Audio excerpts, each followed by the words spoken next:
Je prophétise que tu produiras ce que ton rêve conçoit, ce en quoi tu penses. Tu es capable de le produire. La chose est en toi. Tu ne produiras jamais en dehors de ce que tu as en toi. C'est ce que tu as en toi qui t'élèvera. C'est ce que tu as en toi qui te révélera. C'est ce que tu as en toi qui te positionnera. Dieu t'a créé avec la terre. Dans la terre, il y a l'argent. Dans la terre, il y a la richesse. Tout l'ensemble de ces choses, c'est en toi. Lève-toi, libère tes mains et dis, je produis ce soir.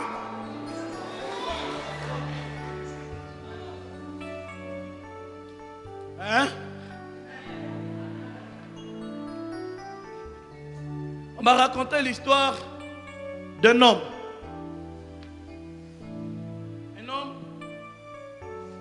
C'était un homme qui servait Dieu. Suivez bien l'histoire. Il avait la crainte de Dieu, il avait tout de Dieu en lui. Mais sa vie, ça n'allait pas. Et puis, il a passé tout son temps à aller de temple en temple, d'église en église. Jusqu'à ce que, un jour, il rencontre un bon pasteur. Dis un bon pasteur. Il rencontre un bon pasteur. Vous savez, nos connexions dans la vie déterminent notre ascension. Est-ce que je parle à quelqu'un? Il y a des gens avec qui, si vous vous connectez, vous dégagez la mort, vous produisez la mort.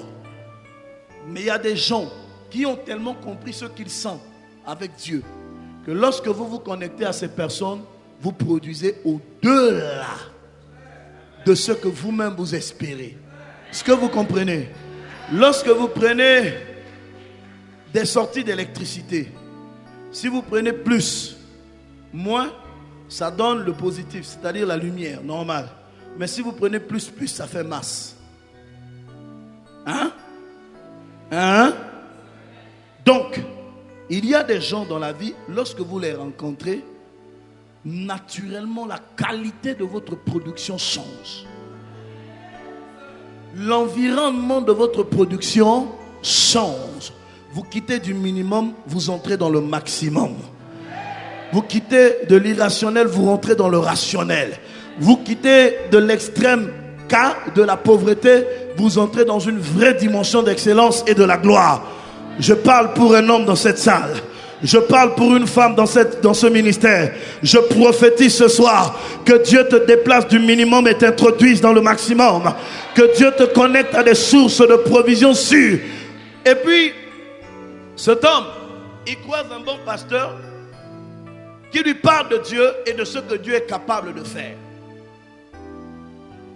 Finalement, il accepte d'obéir au principe de ce que cet homme lui a dit. Et puis, il est rentré dans l'église de cet homme, il est devenu son fils. Le monsieur, le pasteur en question est devenu son père. J'ai un ami commun, moi, que nous avons l'habitude de dire, quelqu'un qui n'a pas de père est sans repère. Est-ce que je parle à quelqu'un?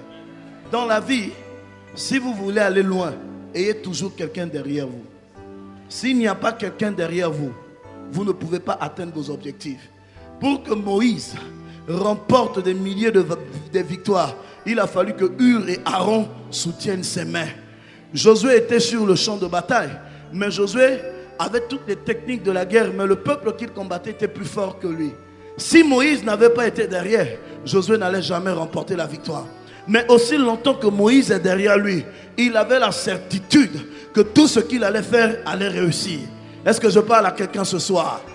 Est-ce que je parle à quelqu'un? Je veux stabiliser l'église en disant ceci. Dieu, dans ce ministère, vous a établi sur vous un père. Apprenez à faire confiance à votre père, à lui dire tout de votre vie, à ne rien lui cacher de ce que vous faites. C'est en faisant comme ça que vous attirez naturellement ce que j'appelle la faveur du Père, et vous appelez en plus de la faveur du Père, la faveur de Dieu. Est-ce que tu es d'accord avec moi? Et là, on prie pour le monsieur, on lui donne une prophétie. Le pasteur lui dit, dans quelque temps, Dieu va t'élever. Tout le monde était là, toute l'église était présente et attendait à quel moment Dieu allait élever cet homme. Et puis, Les gens priaient dans l'église, sa famille priait, lui-même il priait, les jours passaient. Le temps passait. Les années passaient. Il est rentré dans l'église il y a fait 15 ans. La prophétie a été annoncée, mais ça ne bouge pas autour de lui.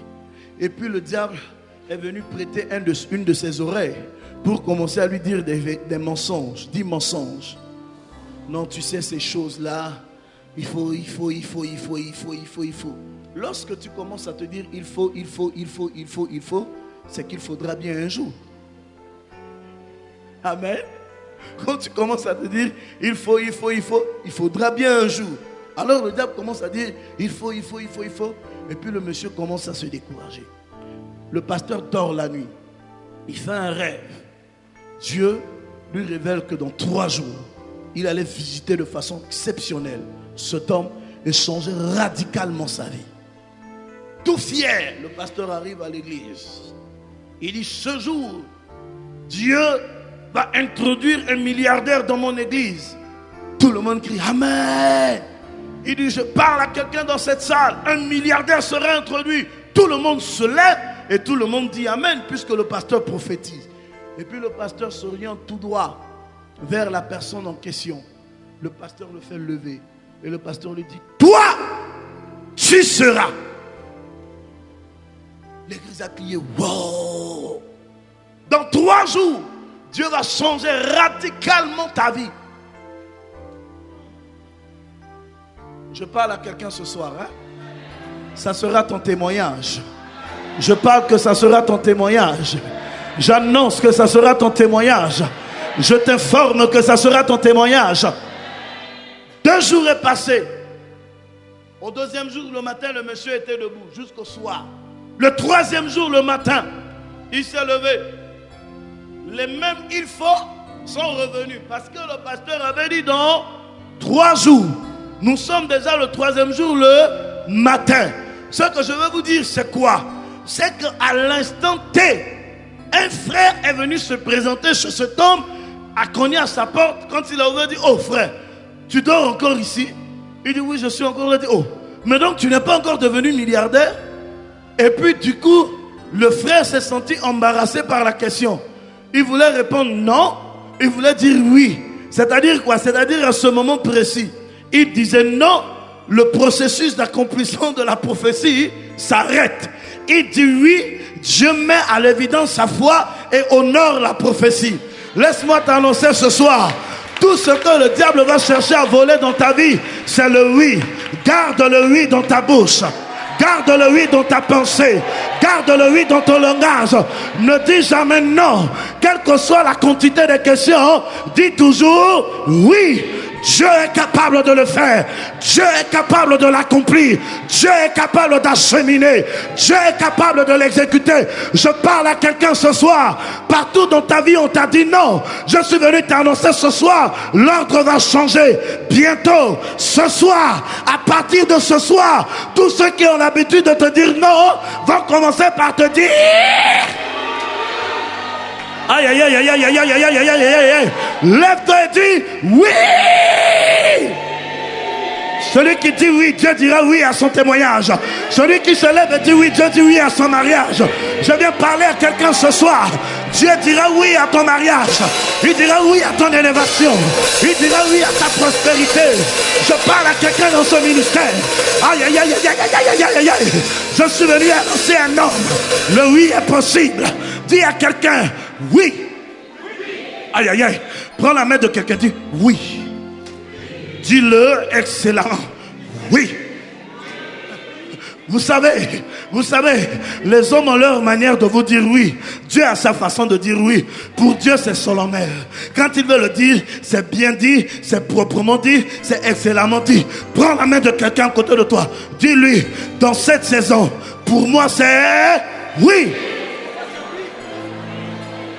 Oh, dis-lui oui, dis-lui oui. Alors que tu es en train de dire oui, Dieu dit oui à tes projets ce soir. Alors que tu es en train de dire oui, la terre dit oui à tes projets. La terre dit oui à ton sujet de prière. J'annonce à quelqu'un dans cette église, la terre te dira oui. Partout où tu as semé et tu as récolté les épines. Partout où tu as semé, tu as ramassé les ronces. Je viens t'annoncer de la part de Dieu, tu auras un oui de l'Éternel. Tu auras un oui de l'Éternel. Je suis venu t'annoncer dans ta famille. Si on a l'habitude de te dire non, laisse-moi t'annoncer ce soir, tu es l'espoir de ta famille. Tous ceux qui t'ont dit non dans ta famille, tu leur diras oui dans l'avenir.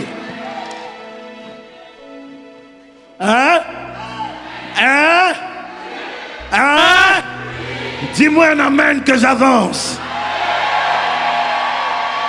Quelques minutes après Bishop, quelqu'un d'autre atterrit dans la maison de l'homme, frappe à sa porte et lui dit, vous êtes monsieur X? Il dit oui, je le suis bien. Il dit voilà, j'ai le plaisir de vous annoncer que le dossier pour le contrat du pétrole que vous avez négocié avec les Saoudiens a été approuvé. Oui, maintenant je suis en train de vous parler. Les partenaires sont arrivés, ils sont logés dans tel hôtel. Voici leurs adresses, ils veulent te rencontrer. Écoute-moi bien, lorsque Dieu veut le faire, il connaît ton adresse. Même si tu es caché dans le cachot, il ira te chercher. Même si tu étais dans un trou, il ira te chercher. La bénédiction de l'Éternel connaît notre adresse. Je suis venu t'annoncer que le miracle connaît ton adresse. Le miracle connaît ton adresse. Le miracle connaît ton adresse. Il ne pouvait pas s'imaginer qu'il pouvait être repéré si facilement, mais tout simplement parce que quelque part au ciel, Dieu avait déjà dit oui. Sur la terre, les temps et les circonstances se rassemblent et disent oui. La terre ne produit pas que les arbres. La terre produit les saisons. Il produit la saison de pluie, il produit la saison sèche. Vous devez comprendre ceci. Dans ses premiers pas, la terre lui a peut-être produit la saison sèche. Mais laisse-moi te dire de la part de Dieu, la saison sèche n'est pas éternellement. Il y a 5 mois en arrière, nous étions en saison sèche. Maintenant, nous sommes en saison de pluie. Rien ne va empêcher aux pluies de tomber. Je parle à quelqu'un dans ce ministère ce soir. La pluie tombera dans tes affaires, dans ton ménage. Il y aura la pluie.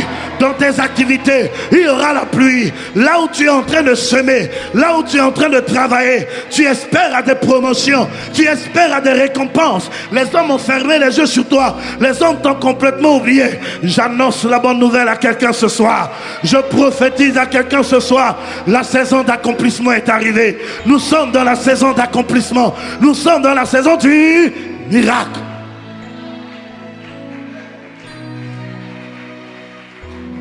Il me reste 10 minutes. Dis amen que je t'annonce une dernière chose.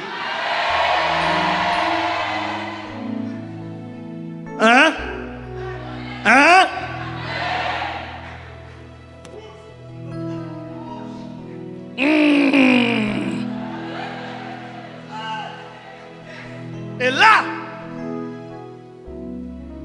quand il est sorti, dès qu'il s'est présenté, les partenaires ont tout bouclé avec lui. Et puis un jaloux sort quelque part. Il vient s'interposer. Dans la vie, il y a des gens comme ça. Tu es à l'approche de la conclusion. Et puis, subitement, les tendances sont renversées. Tu as vu la prophétie déjà s'accomplir. Et puis, subitement, tu as eu comme l'impression que les choses sont en train d'être inversées. Et cet homme était dans la même situation.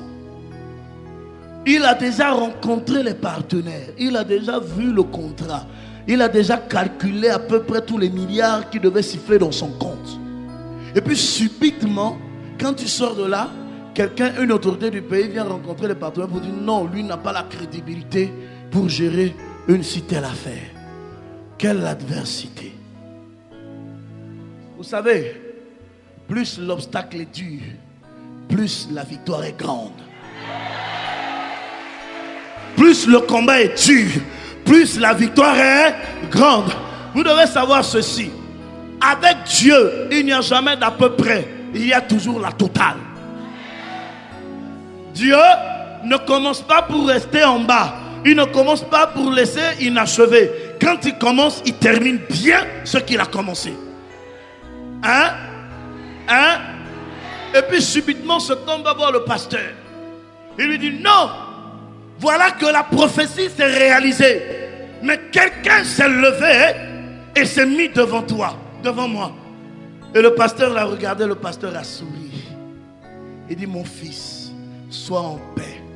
Psaume, chapitre 23, le verset 5. Tu dresses devant moi une table en face de mes adversaires. Hein? Tu dresses devant moi une table en face de mes adversaires. Le pasteur lui dit ça. Et puis il se rend compte que là, effectivement, c'est l'adversité qui est devant lui. Il se lève. Il se positionne sur ses deux jambes. Dit sur ses deux jambes. Oh là là, est-ce que je peux avoir un homme ce soir dans cette église qui a les deux jambes sur lesquelles il peut se positionner? Parce que Dieu est en train de vouloir faire quelque chose de très dangereux dans ce ministère. Je parle à des personnes qui sont à la porte de l'élévation. Je parle à des personnes qui sont à la porte du succès. Je parle à des personnes qui sont à la porte du mariage. Alors que tu es établi, l'ennemi se lève, range l'adversité pour arriver contre toi. Certains combats, tu dois enregistrer ça bien à partir d'aujourd'hui. Certains combats ne t'appartiennent pas. Parce que la force par laquelle l'ennemi vient, tu n'as pas le bouclier nécessaire pour lui résister. Mais Dieu a dit à Moïse, dis au peuple de garder le silence. Moi l'Éternel, je livrerai bataille pour eux. Les Égyptiens que vous voyez aujourd'hui, demain, vous ne le verrez plus jamais. Vous continuerez de marcher la tête levée. Devant vous, l'adversité est là. La mer rouge est là. Mais Dieu est capable de dresser la table. Aussi longtemps qu'il n'y a pas de problème, il n'y a pas de table.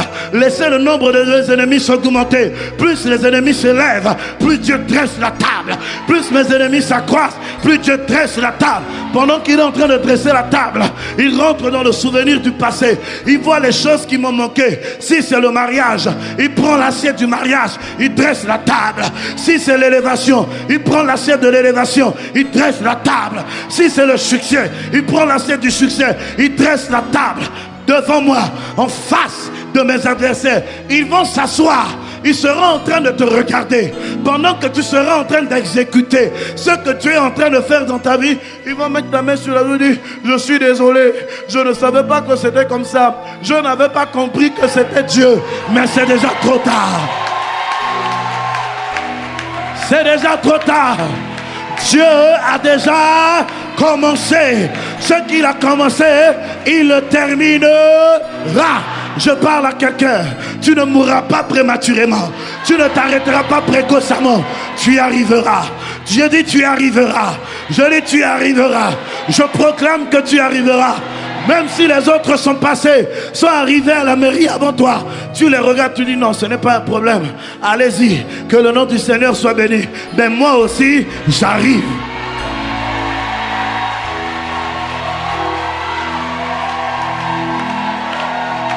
Moi aussi, j'arrive et j'arrive. J'arrive et j'arrive. Pendant que tu es en train de dire, le mariage est en train de dire, je suis là, viens vers moi.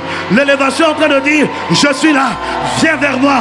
La guérison est en train de dire, je suis